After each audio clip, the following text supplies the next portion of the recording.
আমি আচলতে সমগ্ৰ অসমবাসীৰ লগতে আমি সপ্তৰ্ষি গুৰুকুলেও আজিৰ এই প্ৰাতঃ সভাত এই যিগৰাকী ব্যক্তি কলাগুৰু বিষ্ণুপ্ৰসাদ ৰাভা আমি তেখেতলৈ শ্ৰদ্ধা জ্ঞাপন কৰি পেলাই আমি প্ৰাতঃ সভাত উলহ মালহ কাৰ্যসূচীৰে আজিৰ দিনটো আমি উদযাপন কৰিছোঁ।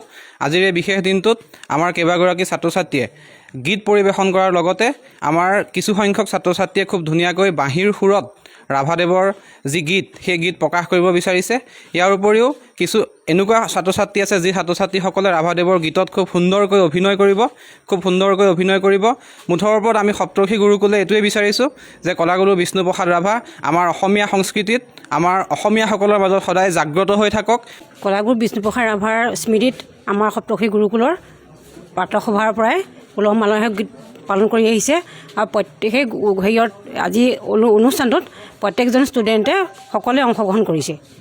সপ্তৰ্ষি গুৰুকুলে মানে ৰাভা দিৱসটো সুন্দৰভাৱে উদযাপন কৰিছে। গীতৰ লগতে কবিতা আৰু বাঁহীৰ সুৰ তাৰ লগতে নৃত্যও পৰিৱেশন কৰিব।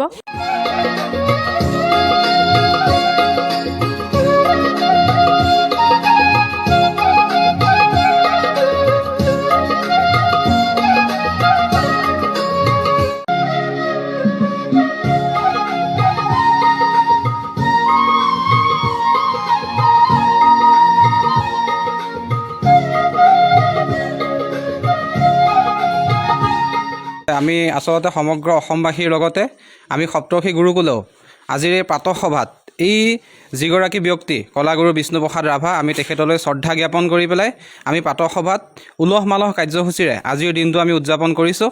আজিৰ এই বিশেষ দিনটোত আমাৰ কেইবাগৰাকী ছাত্ৰ ছাত্ৰীয়ে গীত পৰিৱেশন কৰাৰ লগতে আমাৰ কিছু সংখ্যক ছাত্ৰ ছাত্ৰীয়ে খুব ধুনীয়াকৈ বাঁহীৰ সুৰত ৰাভাদেৱৰ যি গীত সেই গীত প্ৰকাশ কৰিব বিচাৰিছে।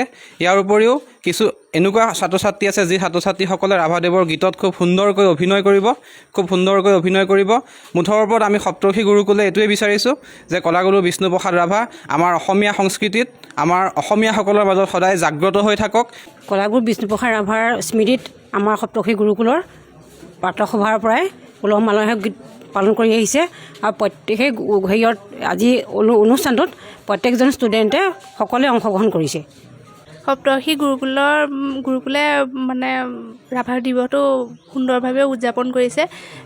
গীতৰ লগতে কবিতা আৰু বাঁহীৰ সুৰ তাৰ লগতে নৃত্যও পৰিৱেশন কৰিব।